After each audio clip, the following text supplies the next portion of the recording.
ওনার যে বক্তব্য আমরা আজকে যতটুকু জেনেছি, একটা নাটকীয় মোড় দেওয়ার জন্য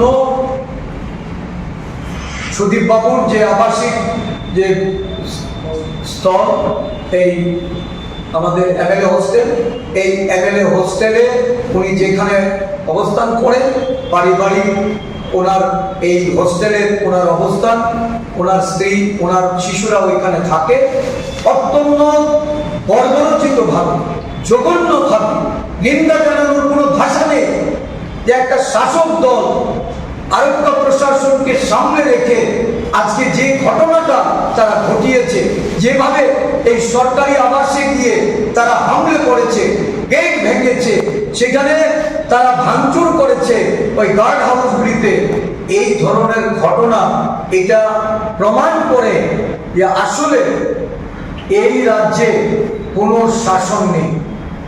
এই রাজ্যে মুখ্যমন্ত্রী মুখে যত কথাই বলো, সুশাসনের কথা বলো, মুখ্যমন্ত্রী তার নিজ দলীয় যে কর্তৃত্ব, এই কর্তৃত্ব হারিয়েছেন।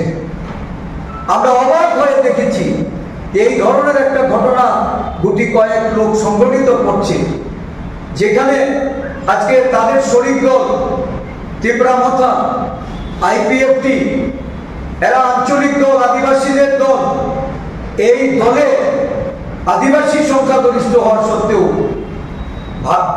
ভারতীয় জনতা পার্টির এই ধরনের আন্দোলনে যারা একটা বিকৃত ভাবনা নিয়ে একটা ঘটনার, বাস্তব ঘটনাকে যারা আড়াল করার জন্য এবং সুদীপ বাবুর উপর হামলে করার জন্য যারা ওনার বাসস্থান আক্রমণ করেছেন, আজকে সেইখানে কিন্তু আমরা তীব্রামাথাকেও দেখিনি, আইপিএফটিকেও দেখি। কি কারণ এটা? কেন আজকে আদিবাসীদের যারা প্রতিনিধিত্ব করছেন তাদের শরিক দল হিসাবে তাদেরকে কেন দেখা যায়? তার মানে এই যে নাটক মঞ্চস্থ করার জন্য যারা প্রশাসনিক ক্ষমতার অপব্যবহার করে, প্রশাসনকে উপেক্ষা করে এবং একটা সরকারের এই যে ঘুষটা আজকে বিরোধী দল হিসাবে, বিরোধী দলের নেতা হিসাবে কোন কর্মসূচিতে গিয়ে যখন বক্তব্য রাখবে, আমরা লক্ষ্য করছি এই রাজ্যে বিরোধীদের তাদের গণতান্ত্রিক অধিকার রুদ্ধ করা হচ্ছে।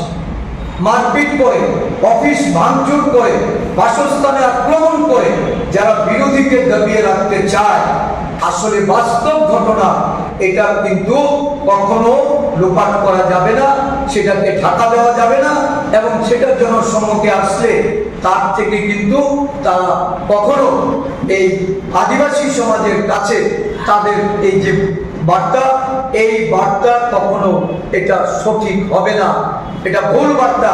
আমরা তার তীব্র নিন্দা জানাচ্ছি, ধিক্কার জানাচ্ছি, এবং অবিলম্বে যারা এই ধরনের ঘটনা যুক্ত হয়েছে তাদের বিরুদ্ধে প্রশাসনিক ব্যবস্থা গ্রহণ করার জন্য রাজ্য সরকারের কাছে দাবি জানাচ্ছি।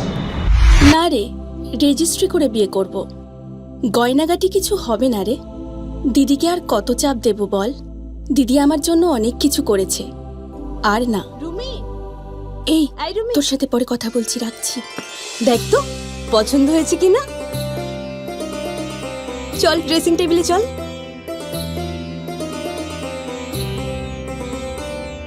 দিদি তুই পছন্দ হয়েছে?